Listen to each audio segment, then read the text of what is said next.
छिंदवाड़ा में बच्चों की मौत पर कई गंभीर सवाल खड़े हो रहे हैं। नागपुर मेडिकल कॉलेज से आई मृत बच्चों की बायोप्सी रिपोर्ट, तमिलनाडु से आई जांच रिपोर्ट के बाद भी एमपी में एक्शन लेने में कहीं देरी तो नहीं की गई। आरोप है कि रोग के बाद भी डॉक्टर प्रिस्क्रिप्शन में वही दवाई लिखते रहे, जबकि सतर्कता बरती जाती तो बच्चों की मौत के ये आंकड़े कम हो सकते थे। ये रिपोर्ट देखिए।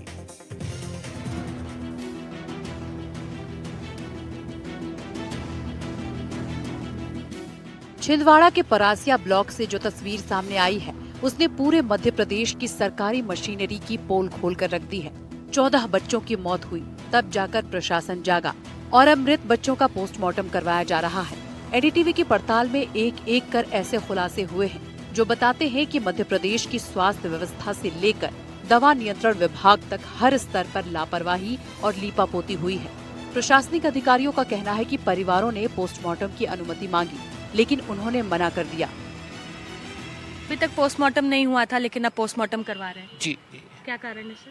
और बायोप्सी भी करवा रहे हैं, किडनी की बायोप्सी भी। पर अब अभी तक पोस्टमार्टम की मांग ही उठ रही थी, पर करा नहीं रहे ये थे। पुराने केस थे, उस समय कोई डिमांड नहीं थी। जी, लेकिन कुछ फैमिलीज का ये कहना है कि हम चाहते थे पोस्टमार्टम हो, लेकिन करवाया नहीं गया। नहीं, ऐसा कोई था नहीं, ऐसी कोई डिमांड।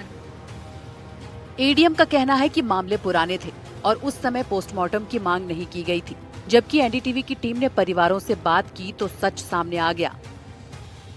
बुखार आया हुआ था उसको, बस बुखार का इलाज चल रहा था। एक हफ्ता इलाज चला बुखार का।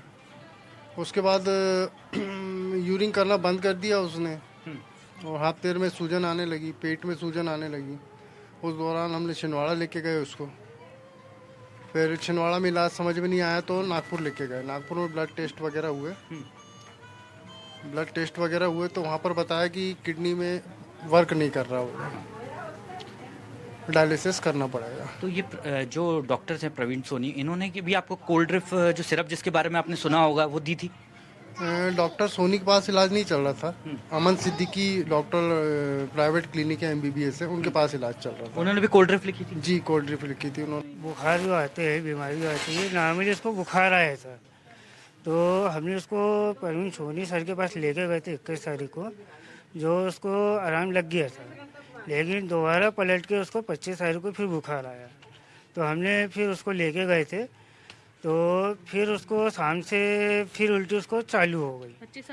25 आठ 2025 उसको उल्टी चालू हो गई फिर दोबारा शाम से। तो अगले दिन हमने फिर लेके गए तो बुखार तो उतर गया, लेकिन उल्टी पे आराम नहीं लगा उसको। तो फिर उन्होंने गोली चेंज करके दी उसके बाद अदनान की।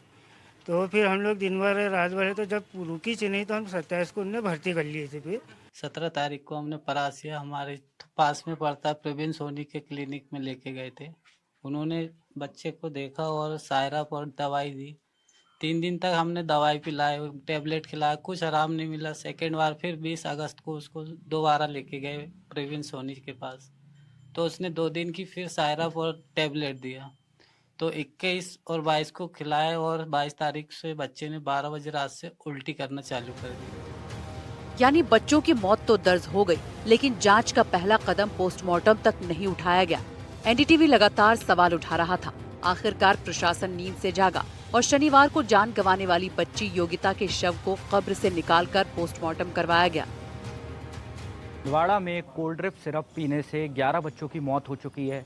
कल नागपुर में योगिता ठाकरे, जो कि 2 वर्षीय बालिका थी, जिसकी कल नागपुर में निजी अस्पताल में मृत्यु हो गई थी, कल बड़कुही में शाम को परिजन उसे लेके आए थे। आप देखें कि अभी छिंदवाड़ा जिला अस्पताल में हम इस समय मॉर्चरी होम के बाहर खड़े हैं। यहाँ पे योगिता ठाकरे का शव लाया गया है। आपको बता दें कि कल योगिता के परिजनों ने योगिता का अंतिम संस्कार कर दिया था, लेकिन आज प्रशासन की मौजूदगी में कब्र से योगिता का शव बाहर निकाला गया पोस्टमार्टम के लिए। इस मामले में प्रशासनिक स्तर पर जमकर लापरवाही की गई। 24 अगस्त को पहला संदिग्ध मामला सामने आया। शिवम को परिवार ने डॉक्टर प्रवीण को दिखाया। 29 अगस्त को शिवम को नागपुर रेफर किया गया। 4 सितंबर को शिवम की नागपुर में मौत हो गई। 9 बच्चों की सितंबर तक मौत हो चुकी थी, लेकिन अधिकारी इसे साधारण बुखार मानते रहे। छिंदवाड़ा जिले में 29 सितंबर को जाकर कोल्ड ड्रिप सिरप पर अस्थायी रोक लगी, लेकिन उसकी टेस्ट रिपोर्ट 4 दिन बाद 3 अक्टूबर को मिली। इस बीच तमिलनाडु ने कमाल कर दिखाया। 1 अक्टूबर को तमिलनाडु सरकार को एमपी से खत मिला उसी शाम तमिलनाडु में जांच टीम फैक्ट्री पहुंच गई। 1 और 2 अक्टूबर देश भर में सरकारी छुट्टियां थी, फिर भी तमिलनाडु की लैब ने 24 घंटे में जांच पूरी की।